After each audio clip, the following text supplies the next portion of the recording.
어른을 위한 인생 수업. 오늘은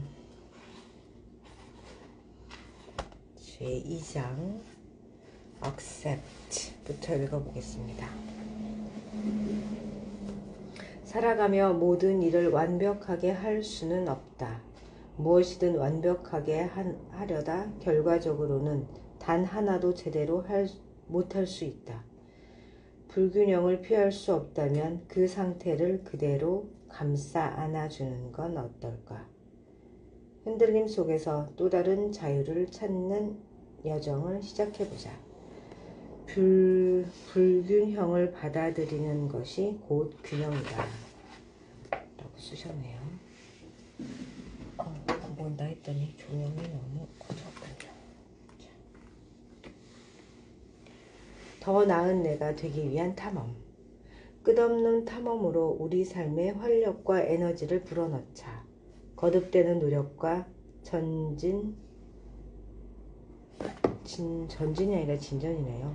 진전 속에서 원하는 모습의 내가 되어 삶에 대한 열정을 펼쳐보자.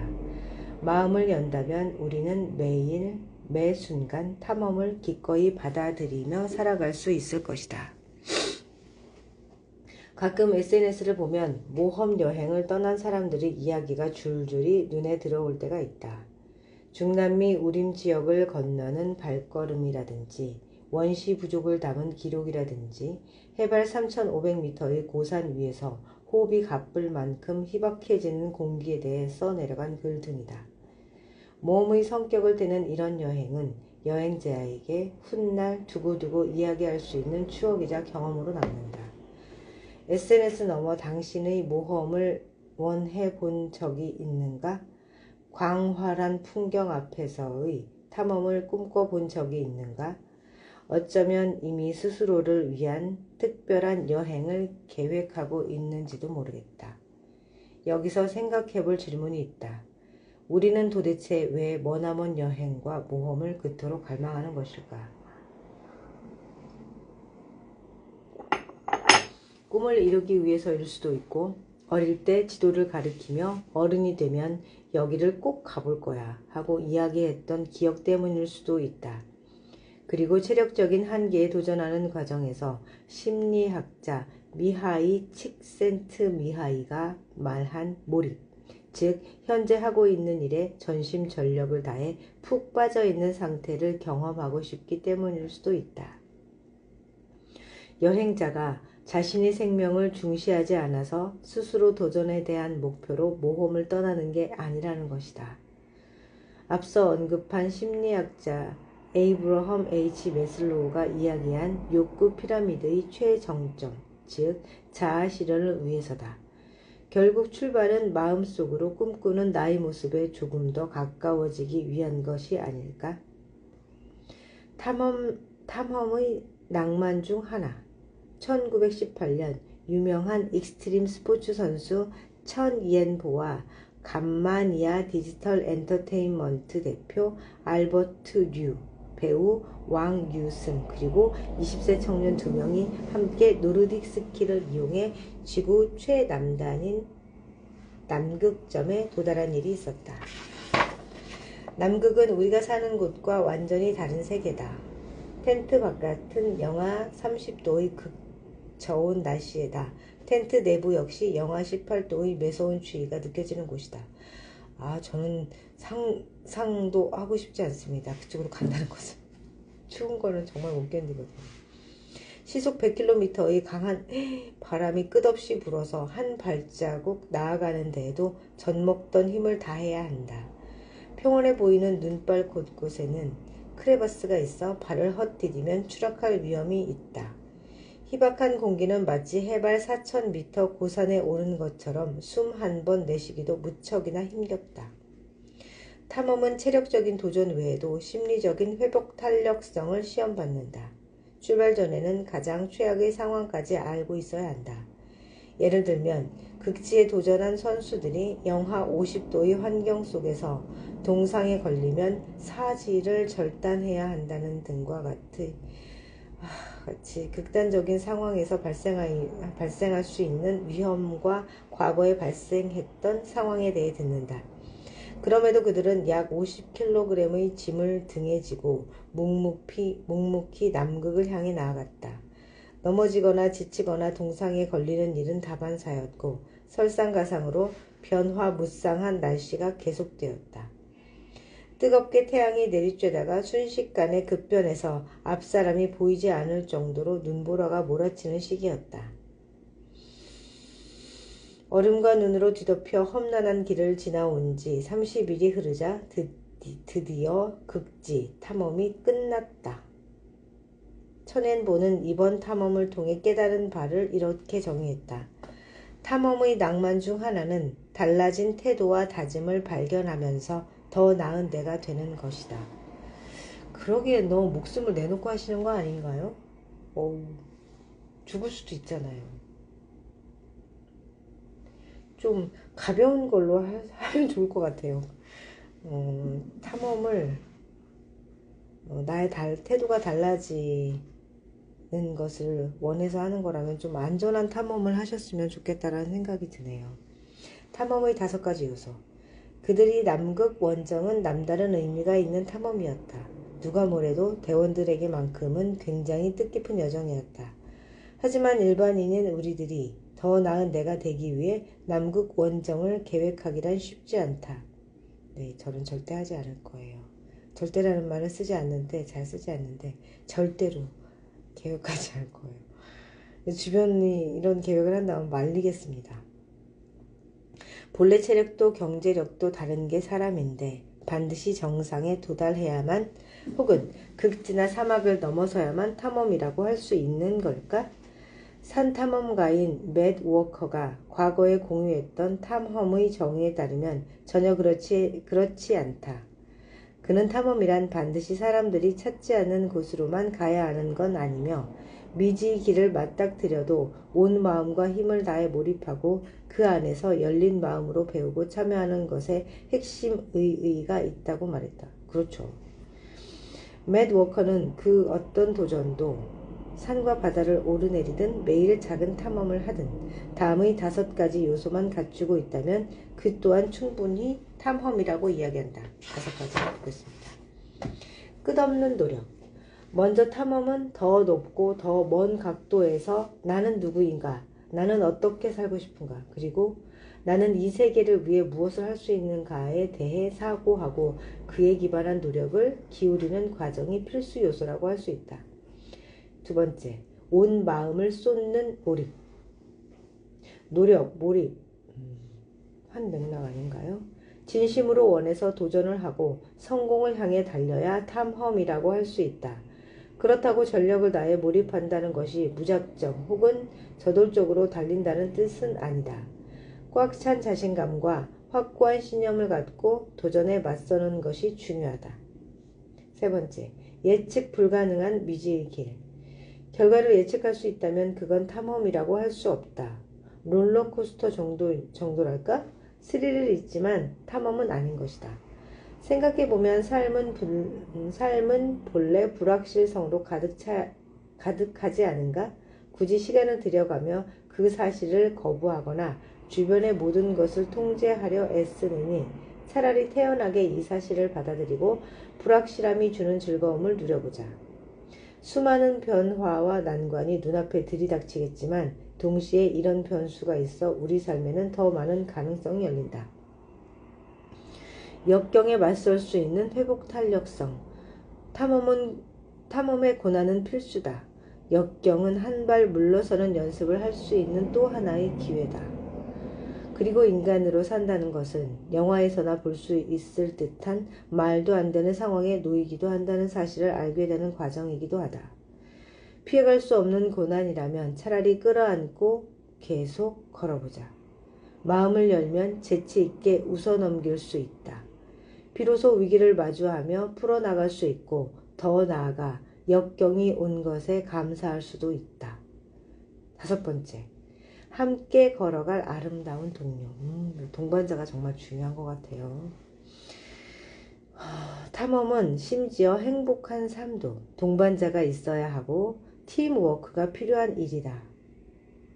서로의 응원이 있기 때문에 우리는 삶에서 더 많은 즐거움과 감사해야 할 것들을 찾을 수 있다.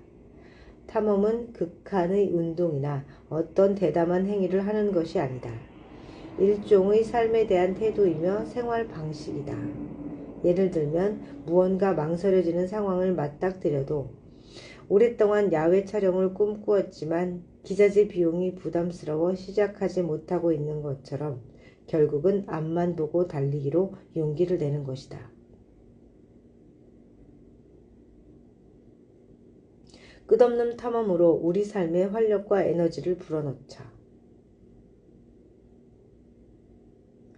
좀 단락에 부연 설명이 더 길었어야 되는 거 아닌가요? 탐험은 동반자가 있어야 하고 팀워크가 필요한 일이다.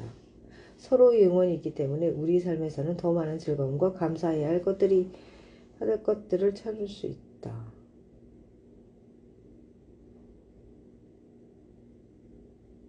굉장히 짧은데요. 좀 함께 걸어갈 동료에 대해서는 생각이 저도 많은 편이라 짧게 느껴졌나 봅니다. 거듭되는 노력과 진전 속에서 원하는 모습의 내가 되어 삶에 대한 열정을 펼쳐보자. 마음을 연다면 우리는 매일 매 순간 탐험을 기꺼이 받아들이며 살아갈 수 있을 것이다. 탐험심을 장착하는데 성공했는가? 그렇다면 우리 모두 끝없이 이어지는 크고 작은 탐험을 통해 점차 더 나은 내가 되기를 소원해 본다.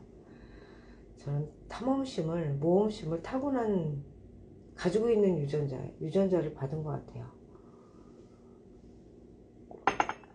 제가 제일 힘든 날은 어제랑 똑같은 오늘입니다. 오늘은 뭔가 달라야 되거든요. 탐험이라 이렇게 구체적으로 명시하고 산 적은 없지만 뭔가 좀 나아가는 그쵸. 한 걸음이라도 나아진 오늘을 기대하는 것 같아요. 경제적인 이런 거 아니고요. 내 스스로가 조금 뭔가 어제랑은 질적으로 달라지길 되게 소망하는 것 같아요. 자, 83페이지. 시간의 포로가 되지 않으려면 건강한 심리 시간관이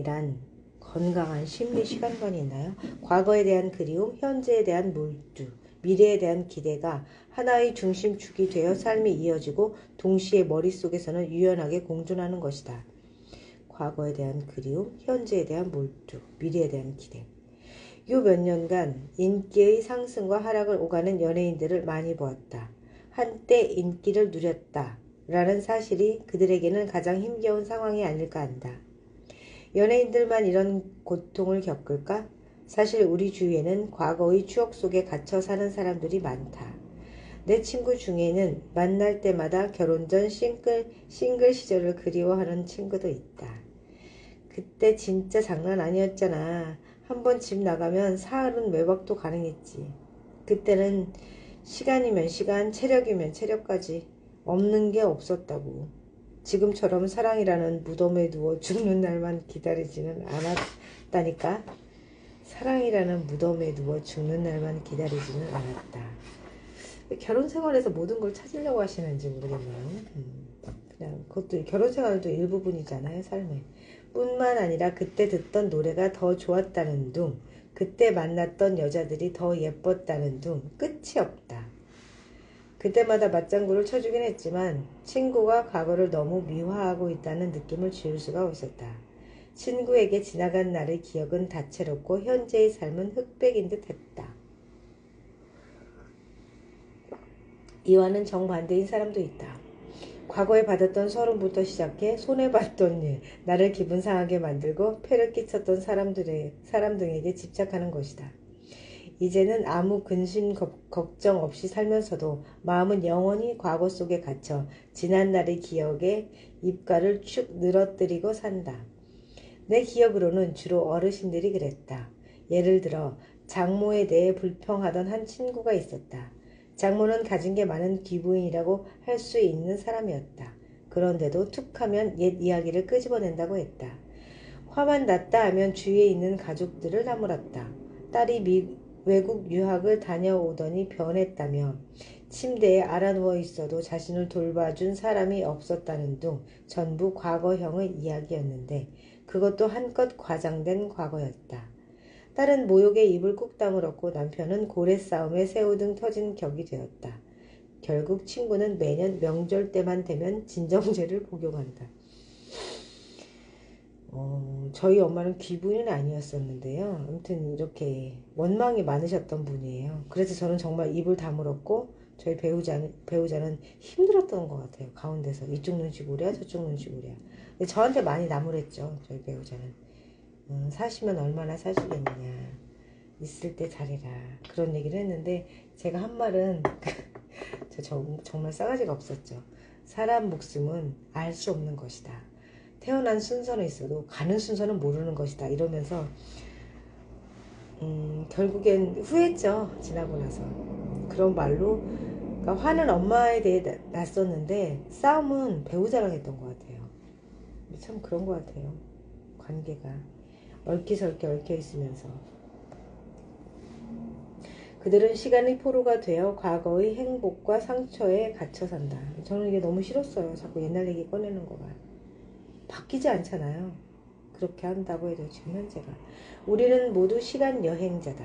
언제나 과거의 기억과 현재의 경험 그리고 미래에 대한 기대에 따라 판단과 결정에 필터를 입힌다.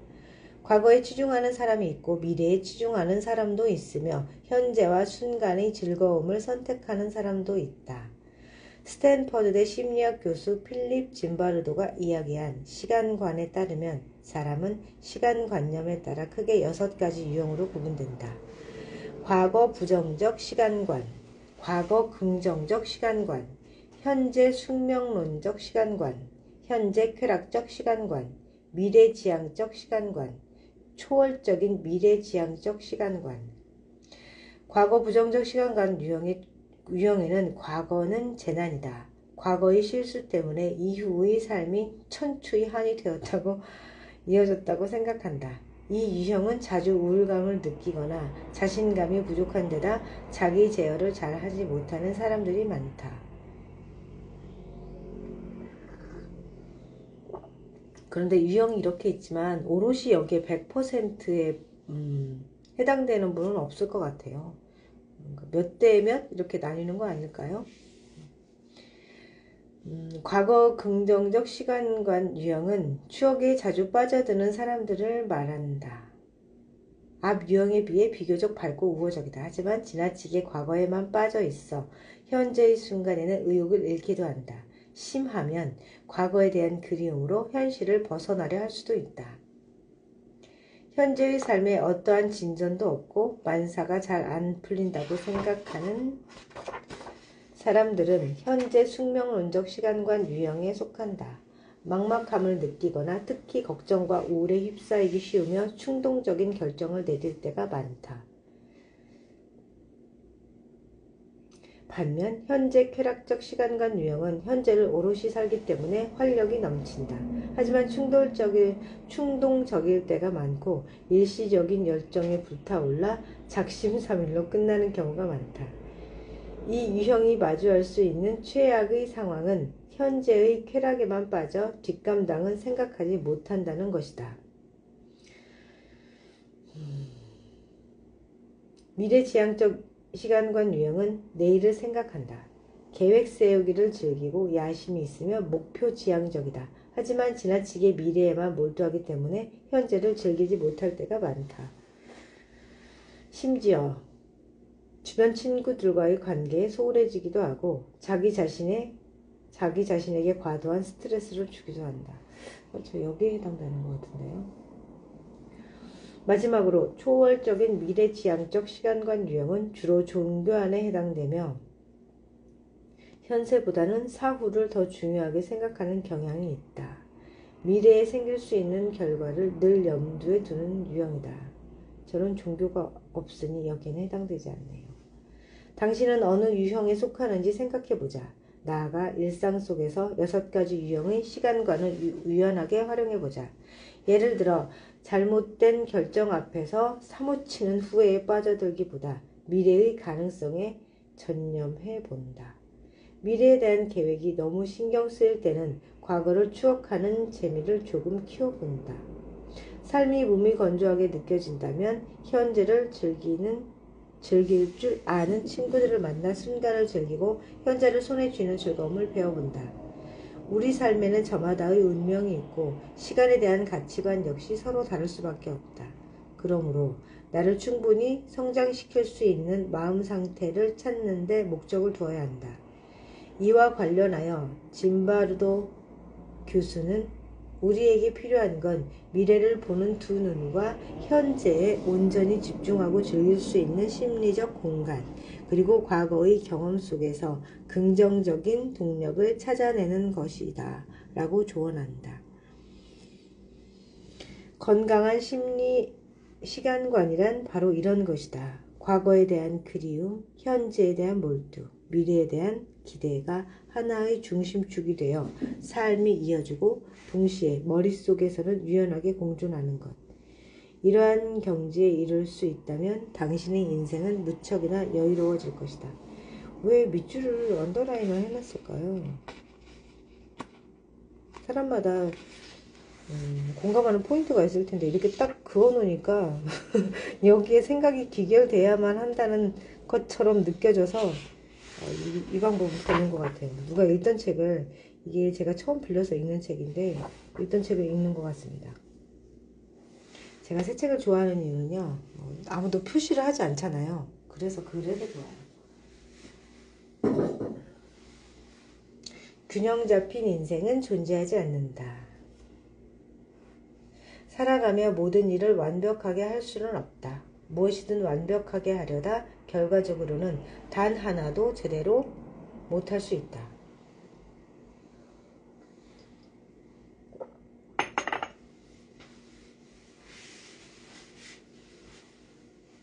언젠가 균형이라는 주제에 관한 아주 재미난 강연 영상을 본 적이 있다. 강연이 시작되자 강연자는 무대에서 물구나무 서기를 한 채로 관중을 바라보며 말했다. 우리는 오늘 균형에 대해 다른 각도에서 이야기해 보려 합니다. 여러분은 지금 제가 물구나무 서기를 한 모습을 보고 계시는데요. 편해 보이나요? 하나도 안 편해 보이죠? 저는 지금 수시로 제 몸을 움직여서 조절해줘야 넘어지지 않습니다. 자유롭게 자리를 옮길 수도 없고요. 이어서 그는 훌쩍 돌아내리더니 무대 위에 선 상태로 말을 이어갔다. 우리는 누구나 살면서 삶의 균형을 이루고자 합니다. 그게 옳은 거라고. 심지어는 그게 인생의 목표인 것처럼 주입되어 왔죠. 하지만 솔직히 말씀드리면 그건 불가능한 일입니다. 나는 이 오프닝에 무척이나 공감했다. 사회에 발을 들인 후 나는 줄곧 이런 균형을 찾고자 했다. 한참을 허우적대고 궁리한 끝에 내린 결론은 강연자와 같았다. 균형 잡힌 인생은 원래부터 존재하지 않는다. 네, 저도 인생은 시소 같다는 생각을 합니다.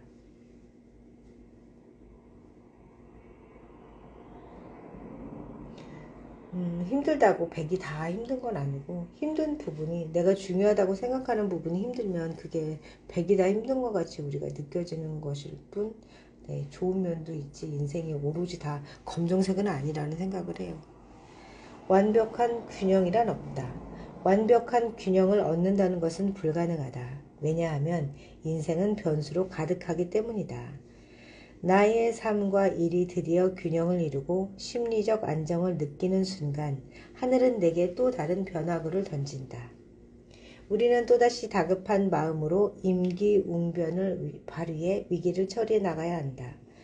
평범해 보이는 인생도 끊임없이 바쁘게 돌아간다. 얻는 것이 있으면 반드시 잃는 것이 있듯 한쪽에서 원하는 것을 잃으면 다른 한쪽은 실망하게 된다. 살아가며 모든 일을 완벽하게 할 수는 없다. 무엇이든 완벽하게 하려다 결과적으로는 단 하나도 제대로 못할 수 있다. 그렇다면 이렇게 생각해 볼 수 있겠다. 불균형을 피할 수 없다면 생각을 바꿔서 그 상태를 감싸 안아주는 건 어떨까? 처음 달리기를 시작했을 때 나는 쉽게 지쳤다. 발과 다리가 욱신거리고 아팠다. 그런 나에게 코치가 말했다. 선생님이 힘든 이유는 몸이 계속 중력과 싸우고 있기 때문이에요. 발을 써서 앞으로 이동하는 동시에 발꿈치는 몸을 멈춰서게 하죠. 이때 발꿈치가 신체의 무게를 고스란히 떠받치면서 앞으로 이동하는 힘이 줄게 돼요. 이렇게 한번 해보세요. 몸을 앞으로 살짝 기울여 몸이 자연스럽게 중력을 따라가도록 한 뒤 발이 몸을 쫓아가도록 하는 거예요. 상체가 앞으로 살짝 나가라는 얘기네요. 나는 코치의 조언대로 꼬박 2주간 연습했다. 처음에는 좀처럼 익숙하지 않아서 금방이라도 넘어질 것 같았다. 하지만 차차 감을 잡았고 이 방법의 장점을 깨닫기 시작했다. 몸이 앞으로 기울어질 때 우리는 넘어지지 않기 위해 손, 발을 앞으로 뻗게 된다. 자연스러운 반응이다. 이때 큰 걸음으로 발꿈치를 착지시키지 말고 발바닥으로 통통 바닥을 튕기듯 하면 몸이 자연스럽게 앞으로 계속 나아간다. 이렇게. 사실 이것은 일부러 균형을 깨닫는 것이다. 하지만 이 방법을 활용하면 중력을 앞으로 나아가는 동력으로 전환시킬 수 있다. 코치는 이렇게 덧붙였다. 자세가 정확하면 달릴 때는 진짜 넘어질 것처럼 느껴져도 오히려 달리기의 효율은 더 올라가죠. 정말 그랬다. 이 방법을 배우고 나서는 언덕길도 훨씬 수월하게 올라갈 수 있었다. 균형을 잃었을 땐 잃은 대로의 의미가 있다. 다시 우리 삶으로 돌아와 생각해보면 균형을 잃어버린 상태는 그 자체로 아주 큰 힘을 가진다. 저항하는 대신 이 에너지를 슬그머니 활용해보자. 예컨대 나는 달리기를 하고 나면 몸은 피곤하지만 오히려 정신은 맑아진다. 이때는 전화 업무를 하기에 딱 좋다. 한 차례 전화를 돌리고 나면 조금 지루해지고 머리가 과열되는데 또 이때는 뚱땅거리며 음악 작업을 하기에 좋다. 작업 후 기분이 다소 고조되면 이때는 아이들과 놀아주기에 딱이다. 도미노네요. 이제 보니 가정과 일, 취미와 직업, 사회생활과 개인, 신체와 영혼이 모든 것이 시계추의 양 끝과 닮았다. 리듬을 잘 타고 있다가 균형을 잃을 듯 할 때 시계추를 따라 그에 맞는 일을 해보자. 저도 이렇게 하는 편인데요. 그래서 되게 산만하다는 말을 들어요. 배우자로부터. 한 가지만 해, 한 가지. 응? 이렇게. 대립하고 있던 상황이 서로를 보완해주고 흔들림 속에서 또 다른 자유를 찾을지도 모른다. 저는 시간 나눠서 다른 일을 하는 걸 좋아하거든요. 그러니까 요즘, 좀 과하게 해서 좀 번아웃 상태라고까지는 하긴 그런데 조금 쉬고 싶다는 생각이 들기는 하지만 한 가지 일에 에너지를 오롯이 똑같이 못 쓰기 때문에 이게 기분 전환이 필요할 때 이게 다른 걸 하고 그러면 그런 얘기를 하더라고요. 엄청 산만하다고. 저는 처져 있기 싫어서 처지지 않는 방법을 찾아서 할 뿐이었는데 그런 얘기를 하더라고요. 나만의 스타일을 찾는 심리 습관. 주변의 모든 것을 엄격하게 가려내는 태도로 바라보면서 만져보고 느껴보고 음미하다 보면 아름다움에 대해 조금 더 예리한 감각을 갖게 되고 진정한 나만의 스타일을 찾을 수 있다. 아주 유명한 심리학 실험이 하나 있다. 영화관을 찾은 관객들에게 팝콘을 나눠주고 영화 한 편이 끝날 때까지 팝콘을 얼마나 먹는지 관찰한 실험이다. 실험자는 이 실험을 통해 팝콘이 담긴 통이 크면 클수록 사람들이 먹는 양 또한 많아진다는 것을 발견했다. 팝콘의 맛의 종류와는 아무 상관없었다. 그쵸, 습관적으로 계속. 그리고 우리가 그런 것 같아요. 바닥에 남은 이제 그만 먹어야지. 그리고 그 튀겨지지 않은 팝콘 옥수수 알갱이가 있잖아요. 끝까지 먹는 사람이 있고 절반만 먹는 사람이 있고 그리고 부피는 생각하지 않으니까요. 영국의 역사학자 시릴 파킨스는 업무는 완수하는 데 필요한 시간을 채울 때까지 무한하게 확장된다라고 말한 바 있다. 이것을 그의 이름을 따 파킨슨의 법칙이라고 한다. 직장에서 우스갯소리로 하는 이야기지만 반박할 수 없는 사실이기도 하다. 소비경제 측면에서도 마찬가지다. 선택할 수 있는 것이 다양해지고 집안의 공간이 커질수록 소비자는 더 많은 물건을 사게 된다. 물건의 질과는 상관이 없다. 잡동사니는 수납 가능한 공간이 전부 채워질 때까지 무한히 늘어난다.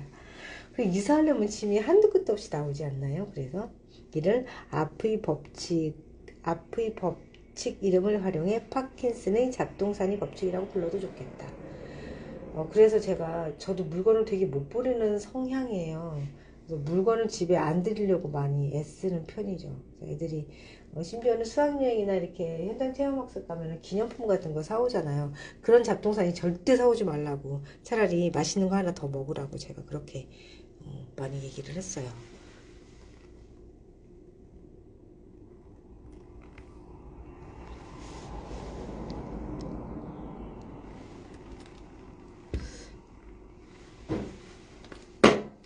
소리 이게 안 깨졌었네요.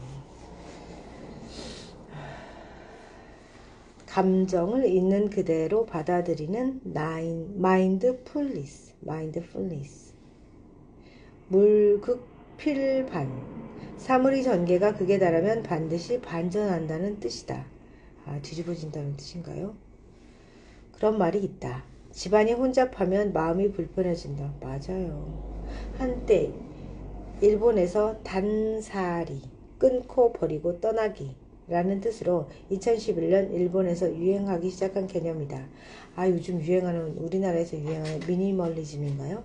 불필요한 것을 끊고 버리고 집착에서 벗어난다는 의미의 정리법이다.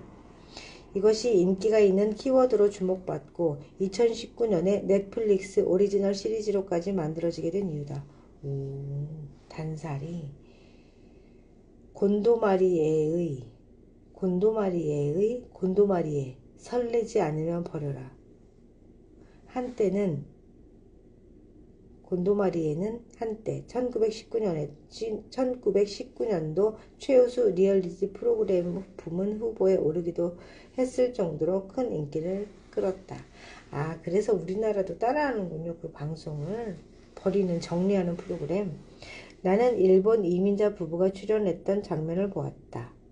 출연자는 어릴 때부터 모은 크리스마스 장식품을 지하실의 여가 활동방, 거실, 욕실 등 집이 넓군요. 온 집안에 한가득 쌓아놓고 있었다. 이걸 보면 어떤 기분이 드나요? 곤도마리의 말에 출연자는 대답한다. 지금 이렇게 쌓여있는 모습을 보면 별 느낌이 없지만 잘 정리해놓고 보면 뿌듯하고 기쁘죠. 방 3개를 꾸미려면 이 정도는 필요해요. 저는 꾸미는 걸 좋아하지 않아서 이해가 안 됩니다. 이런 심리 상태를. 이 말에 곤도마리에는 설레지 않으면 버려야 한다 라고 말한다. 집주인과 함께 정리를 할 때마다 곤도마리에는 적당한 곳에 꿇어앉는다. 그러고는 집주인에게 자신과 함께 이 공간에 대해 조용히 감사의 인사를 하자고 청한다. 물건을 정리할 때도 집주인에게 물건을 가슴 앞으로 가져다 쥐고 이 물건이 나를 설레게 하는지 기쁨을 느끼게 하는지 가만히 느껴보라고 이야기한다. 만약 그렇지 않다면 그때도 두 손으로 물건을 감싸쥐고 그동안의 인연에 감사하다는 인사를 한 뒤 버리라고 말한다. 제가 종교는 없는데 그러니까 남이 사용하던 물건을 제가 안 받으려고 하는 성향이 있는데, 그게 어떤 마음이냐면요, 그 사람의 뭔가 혼이 담겨온다는 생각이 들어서 그래서 제가 새 거를 좋아해요. 아무런 영혼이 담겨져 있지 않은 공장에서 만들어서 나오는, 그러니까 새 물건을 사고 이렇게 하면 안 된다고 하죠. 예전에 아나바다라는 운동을 했었잖아요. 아껴 쓰고 나눠 쓰고 바꿔 쓰고, 이런 활동이 제 성향에는 맞지 않더라고요. 물건을 많이 소유하고 싶지는 않지만 내가 원하는 물건은, 그래서 공장에서 나온 영혼 없는 물건을 제가 좋아하고요. 저도 그리고 잘 안 줘요. 그냥 상대방이 싫을 수 있잖아요. 예전에 제가 아는 어린이집을 운영하셨던 원장님이신데, 아이가 갑자기 이제 장애가 됐어요. 원인은 모르죠. 그러니까 자다가 갑자기 경련을 일으켰는데, 뇌출혈로 인해서 이제 지금은 회복을 많이 해서 자연스럽긴 해도 인지 기능이 많이 떨어졌어요. 근데 그분이 그러셨거든요. 이제 저한테, 그러니까 그 아이가 입던 옷을, 그러니까 저희 아이가 더 어렸기 때문에 물건을 주면서 이거 받을래? 줘도 돼? 이제 그러시더라고요. 그래서 왜요? 주세요. 원장님 건 제가 받죠. 이제 그렇게 말씀드렸더니 그분이 그러시더라고요. 애가 장애가 되고 보니 그 물건을 누구한테 주는 것조차 망설여지게 됐다. 근데 저 역시도 그러는 것 같아요. 저도 이제 막내가 지적장애거든요. 그래서 그 아이가 쓰는 물건을 조카에게도 못 줘요. 사람 마음은 겉으로 드러나지 않잖아요. 제가 그 물건을 아주 깔끔하게 써서 어떻게 버리기 아까워서 그냥 한 번 더 활용했으면 하는 마음으로 준다 한들, 주는 제 마음이 그대로 전달되기도 어렵거든요. 받는 사람이 얼굴에는 환한 미소를 머금고 받겠지만, 받을 수 있지만 뒤로 가서 버릴 수 있잖아요. 그러느니 내 손으로 처리하는 게 낫겠다라는 생각을 하게 되는 거죠. 그래서 그동안의 인연에 감사하다 한 뒤 태우거나, 제가 촌년일이라고 말씀드렸잖아요. 주로 태우거나 분리수거하거나 그렇게 했던 것 같아요. 그래서 버리는 데까지 시간이 많이 걸려요. 근데 이런 의식을 하고 하면 좀 마음이 가볍겠네요. 그동안 감사했습니다. 그리고 이별식을 하는 거죠. 말하자면 물건마다 이별식을 하고 그럼 떠나보내야 되겠네요. 그런 것들 때문에 제가 못 버리는 게 많거든요. 그냥 이거는 큰아이가 쓰던 건데 왠지 그 아이의 혼이 담긴 것 같아서 못 버리고, 또 둘째 아이 건 또 둘째 아이 나름. 아무것도 없는 그런 게 좋습니다. 장식 이런 거보다 그냥 반듯반듯 네모난 게 저는 좋아서. 이러한 제안에 집주인은 주저하는 눈빛을 한다. 어수선한 거실이나 낡은 티셔츠, 몇 년 전에 산 크리스마스 장식품 등은 보통의 미국인이 일상적으로 생각할 수 있는 기도의 대상이 아니기 때문이다.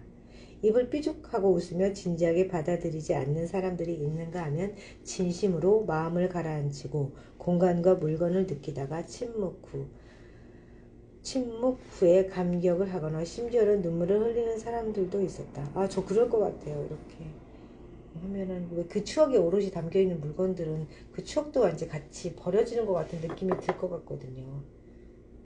이렇게 버려야지. 저는 그냥은 못 버릴 것 같습니다. 이별식을 준비해서 이별을 해야 될 때가 곧 오니까. 새삼스럽게 보이는 이 의식은 왜 효과가 있는 걸까? 곤도마리에는 일본의 종교인 신도의 영향을 받아 만든 의식이라고 했지만 내 눈에는 정관의 기법이 보였다. 정관은 정념과 같은 의미다.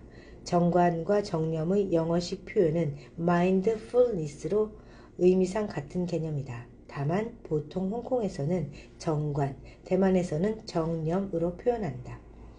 단지 마음을 가라앉히고 비판 없이 바라본다 라는 핵심 이념이 글자 표면에 조금 더 정확히 드러나 있을 뿐이다. 비판 없이 바라보기는 말로는 쉽지만 막상 해보면 어렵다. 우리가 어떤 일을 바라볼 때 나의 생각이 끼어들 수밖에 없기 때문이다. 특히 불만스러운 일일수록 더욱 그렇다. 그런데 때로는 이렇게 불만스러운 감정에 거부감이 생길 때가 있다. 불만스러운 상황이 내 행동에서 비롯된 것일 때는 거부감과 함께 불편한 감정까지 생긴다. 결국 중요한 지점은 회피해버리고 이면에 있는 진짜 원인을 볼 수 없게 된다는 것이다.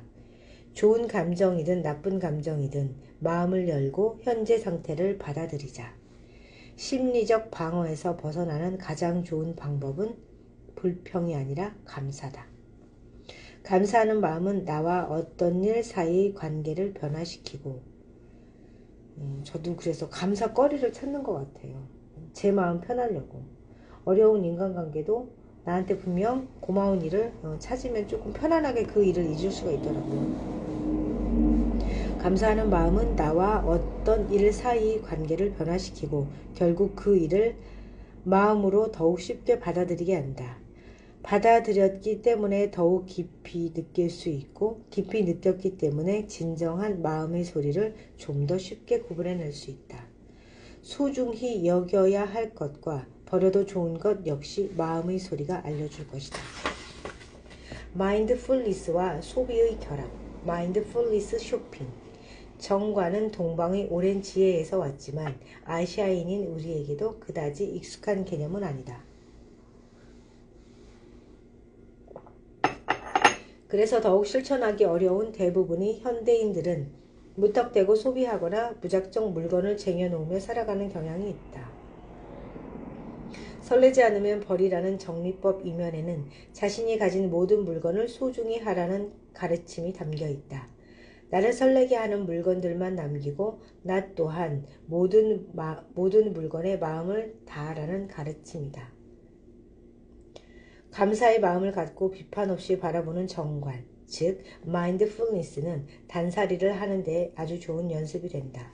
쇼핑을 할 때도 시도해 볼 수 있다. 소비하는 순간의 느낌을 가만히 바라보면 소비하고 싶을 때 저걸 버리는 상황을 저는 생각을 합니다. 그러면 안 사고 싶은 것도 많죠. 소비하는 순간의 느낌을 가만히 바라보는 일명 마인드풀니스 쇼핑이다. 예를 들어 옷을 한 벌 들고 계산대로 갈 때 일단 멈춰서서 이 옷을 구매하는 게 나에게 어떤 느낌을 주는가? 손에 들고 있는 이 옷이 나를 충분히 설레게 하는가? 스스로 질문해 본다. 설레는 건 못 사죠. 설레서 어떻게 입어요? 좀 만만해 보이는 걸 사야 되지 않나요? 만약 이에 대한 대답이 아니오라면 왜 사려고 하는지 묻고 예라면 한 단계 더 나아가 왜 설레게 하는가를 묻는다. 이에 대한 대답이 저렴한 가격이라면 바로 제자리에 갖다 놓는다. 아이고, 저렴한 가격이라면 싸다고 설레지 말라는 거예요. 생활 필수품이 아닌 이상 물건을 구매하는 주된 이유가 저렴함이 돼서는 안 되기 때문이다. 정말 필요한 것이라면 논외로 해야겠지만 물자가 풍부한 시대에 살고 있는 우리가 대비책으로 물건을 쟁여두어야 할 일은 없다. 네, 저도 그렇게 생각합니다. 옷에 대한 생각도 그래서 거의 저는 똑같은 옷을 몇 개 사거든요. 교복처럼 입습니다. 제가 교복에 대한 로망이 있어서 그런지도 모르겠어요. 저는 중간에 낀 세대로서 교복을 못 입어본 그 세대거든요. 저 나름의 교복으로 똑같은 옷을 사서 월화수목금 톡까지 입을 때도 있어요. 제 친구가 좀 머리가 어떻게 된 거 아니냐 그러더라고요. 얼마나 예쁜 옷이 많은데 그렇게 사니. 저는 그게 편해요. 옷을 잘 골라 입지도 못하고 이렇게 뭐라고 하죠? 맞춰 입지를 못하기 때문에 내가 편한 옷을 주로 사는데 하나 딱 사서 입어보고 괜찮으면 이제 다시 가서 뭐 5개씩 사죠. 비싼 건 못 사고요. 그래서 한 해 입고 그러니까 흰색 같은 경우는 거의 여러 해 입으면 누래지잖아요. 제가 잘 못 빨아서 그런지 모르겠는데 한 2회 맥시멈 2회인 것 같아요. 누래지면 굿바이 하죠. 근데 비싸면 굿바이가 힘드니까 좀 저렴한 것으로 마음에 드는 걸 좀 그렇게 사는 편이에요. 난생 처음 대형 매장이나 특별 세일 코너에서 물건을 저렴하게 구매했을 때 기가 막힌 희열과 쾌감을 느껴본 적이 있을 것이다. 세상에, 여기는 우유 6통을 3통 가격으로 파네. 그것도 제일 큰 우유잖아. 가성비 최고다. 와, 이 신발 원래는 100만 원인데 지금 반값이래. 완전 돈 버는 거잖아.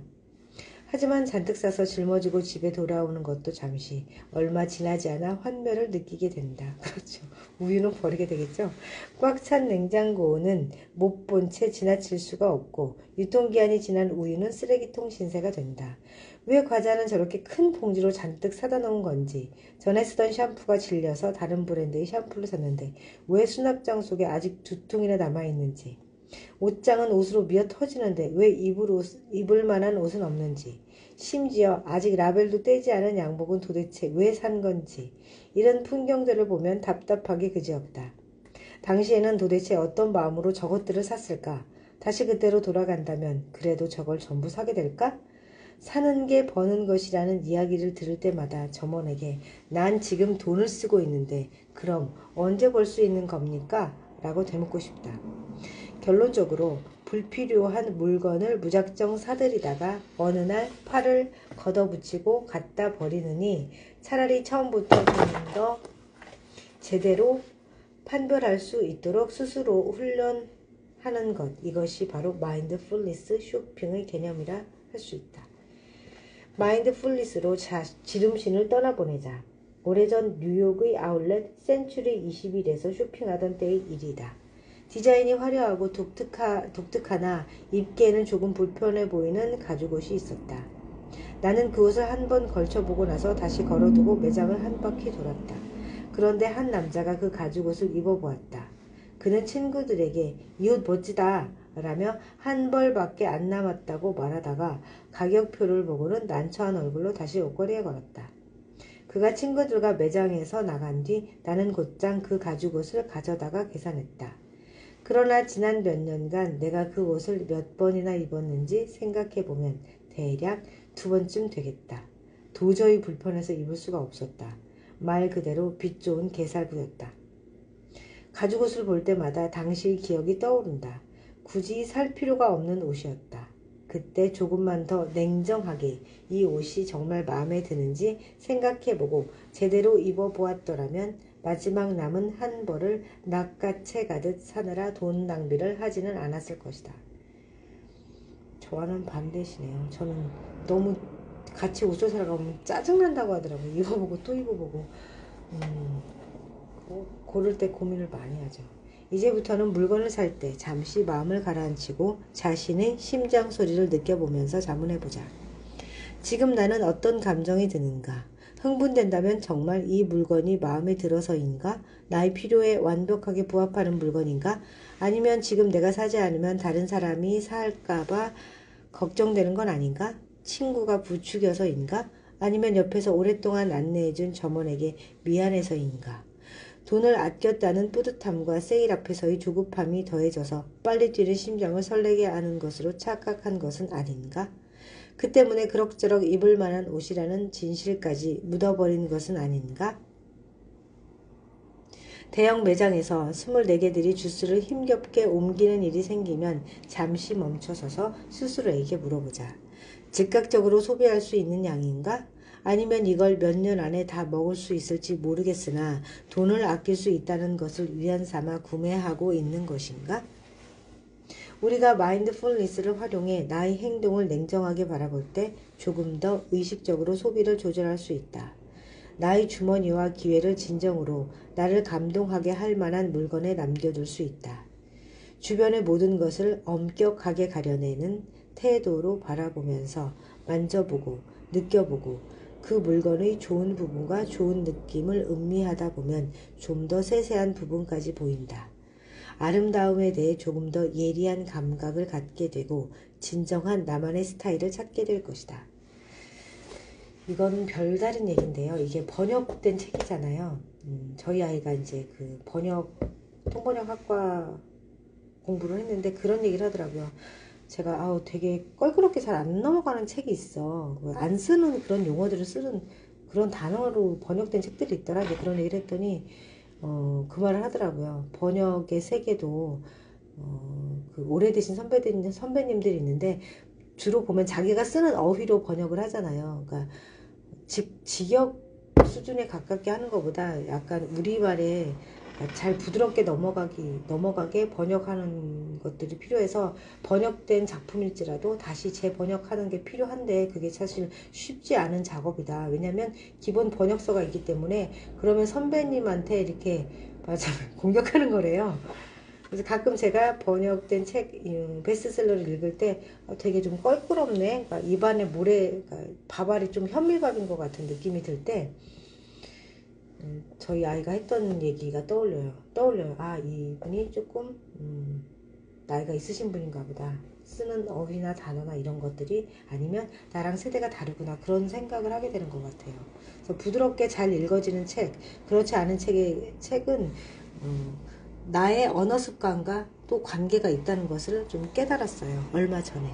그러니까 책 읽으시다가 되게 안 읽히네 그러는 거는 평소 내가 쓰지 않는 단어와 문장들이 많은 책인 것 같아요. 그 내용이 어려운 것들은. 그러니까 전문 서적 같은 것들도 그러잖아요. 우리가 자주 쓰지 않는 단어기 때문에 읽기가 어려운 거죠.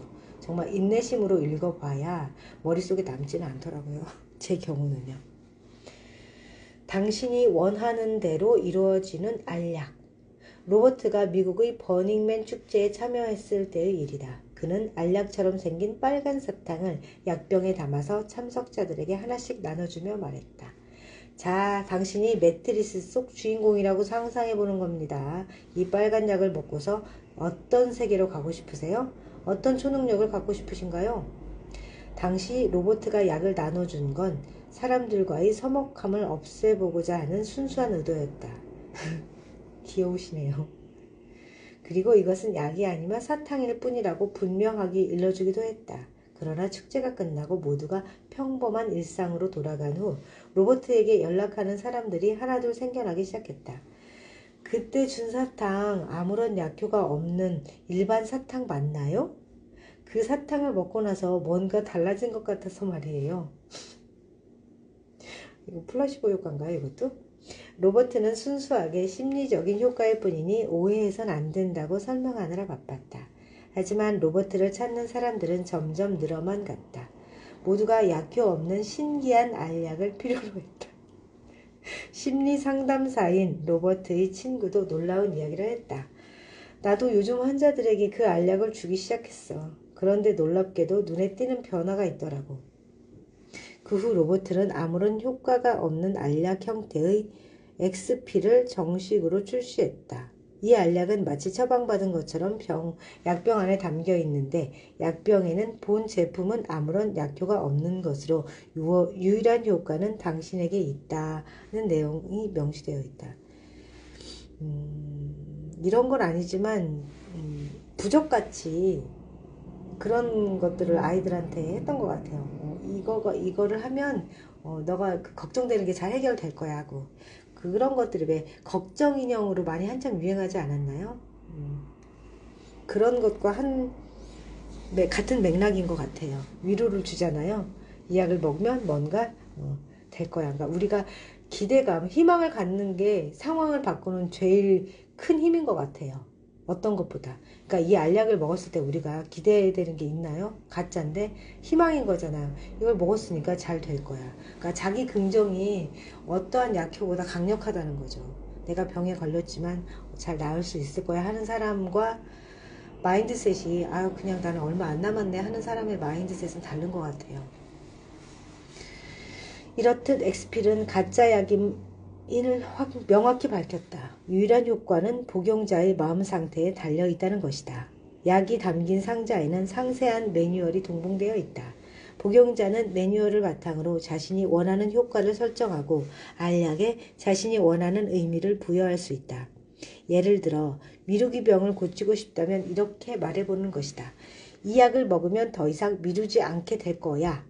그리고 나서 약을 먹고 기적이 일어나길 기다리면 된다. 뜬금없는 이야기라고 생각할 수도 있다. 얼떨결에 약을 발명한 로버트도 미스터리라고 말한다. 그러나 그의 홈페이지에는 사용자들의 증언이 넘쳐난다. 한 배우는 엑스필을 먹고 무대 공포증이 없어졌다고 했고 어느 젊은 고객은 엑스필 덕분에 인생의 방향을 정할 수 있었다고 말한다.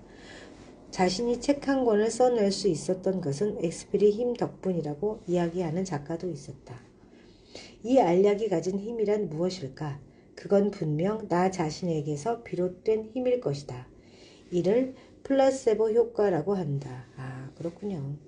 아까 저도 예전에 들었던 가짜 약 효과, 위약 효과라고 하죠. 그 자체로는 치료 효과가 전혀 없는 약물이나 치료법임에도 환자 자신이 그 효과를 느끼거나 믿음으로써 병이 호전되는 효과를 뜻한다. 그래서 믿음으로써 종교를 가지시는 분들은 생활이 나아지시나 봐요. 의학계와 심리학 연구 중 가장 보편적으로 나타나면서도 또 가장 설명이 불가능한 현상으로 알려져 있다. 신약이 출시되기 전에는 반드시 위약 대조군을 통한 임상실험을 거친다. 두 그룹으로 나누어 한 그룹에게는 진짜 약을 주고 다른 그룹의 환자에게는 약처럼 보이나 실제로는 약효가 없는 위약을 주어 추적 관찰을 지속하는 것이다. 거의 매 시험에서 두 그룹의 환자들은 모두 호전을 보였다. 진짜 약이 위약보다 눈에 띄는 효과를 보이는 경우에만 이 약이 정말 효과가 있다라고 할 수 있는데 사실 대부분의 약은 위약보다 그저 조금 나은 수준의 효과를 보였다. 특히 우울증 치료에 쓰이는 선택적 세로토닌 재흡수 억제제 약물 중 하나인 프로작은 위약이 보이는 효과와 거의 차이가 없다. 과거에는 위약을 복용한 환자가 고양이가 지나가네요. 옆눈으로 보이는 걸 보니까 아직 녹내장 진행이 많이 안 된 것 같아요. 과거에는 위약을 복용한 환자가 자신이 진짜 약을 먹었다고 생각하기 때문에 약에 대한 강한 기대감이 뇌를 속여서 효과를 느끼는 것이라고 생각했다. 예전에도 이렇게 해석을 했군요. 하지만 그 후 심리학자들이 발견한 의외의 사실은 가짜 약이라는 것을 알고 복용해도 효과를 경험하는 사람들이 많다는 것이었다. 로버트는 자신이 기대하는 약효를 정해두고 XP를 아주 의식적으로 삼킬 때 이 약을 삼키는 것은 이 약이 상징하는 의의를 함께 삼키는 것이며 나는 이것을 받아들이고 내재화하겠다는 메시지가 잠재적으로 전달되는 것이라고 말한다. 바꿔 말해 우리가 달라지겠다는 결심을 하면 약을 삼키는 행동 하나만으로도 심리작용이 일어날 수 있다는 뜻이다. 불가사의하지 않은가? 눈 가리고 아웅이라고 생각할지도 모른다. 하지만 좋은 효과를 볼 수 있다면 이 믿음의 힘을 이용해봐도 좋지 않을까? 나를 바꾸고 싶어서 버둥대던 와중에 작은 원동력이 되는 방법이 하나 더 생기는 것이니 해보지 못할 이유가 없지 않은가? 내가 들여야 할 노력을 전부 기울인다는 전제하에 말이다. 나만의 출발의식을 만들자. 무슨 일이든 시작이 어렵다라는 말이 있다. 우리는 누구나 지구력을 갖고 있다. 하지만 그보다 더 필요한 건 굳은 결심이다. 이 굳은 결심이 출발의식이 되어준다면 그 또한 굉장히 가치 있는 일이지 않을까? 인터넷을 찾아보니 엑스필이 3개월분 가격은 $400이다. 언뜻 보면 납득이 잘 안 되는 가격이지만 실제 이용자들은 만족하는 거래다. 그 안에 특별한 비법은 없다. 그저 도구로서 이용할 뿐이다. 우리도 일상에 이러한 의식을 하나 만들어 둘 수 있다. 제자리에서 3바퀴 돌기, 심호흡 1번 하기 등등. 이러한 것들이 하나의 의미 있고 의식적인 행위가 된다면 어느 정도 효과를 볼 수 있을 것이다. 자기 자신을 실험 대상으로 삼아도 좋다. 사탕 하나를 준비해서 의미를 부여한 뒤 그것을 삼키는 것이다. 나 역시 사탕을 하나 먹고 나서 이 글을 쓰고 있다. 효과는 어땠을까? 이 글을 완성했으며 달콤한 맛은 덤이다. 자, 오늘은 106페이지 여기까지 하겠습니다. 오늘은 장애인 상담사 공부를 하러 가는 날입니다. 그래서 106페이지까지 하고 출발을 해야 되겠죠? 다음번에 107페이지부터 읽어보겠습니다. 네, 편안한 주말 되세요.